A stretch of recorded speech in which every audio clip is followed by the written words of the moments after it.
जम के, जकरा से पूछबे उ बाप बताई हमके। नेता विधायक के साथ चली जम के, जकरा से पूछबे उ बाप बताई हमके। शासन प्रशासन के साथ रट्टा रट्टा चलेला। हमरा नामे पे, हमरा नामे पे, हमरा नामे पे 100 गो बट्टा चलेला। यहाँ गमछा में टोपी के कट्टा चलेला।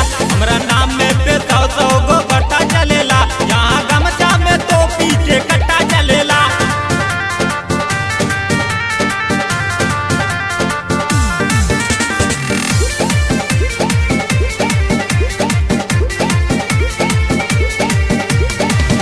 जब करीला तो खैती त भूत निकल जाला, गुंडा माफिया के बाबू त मूत निकल जाला।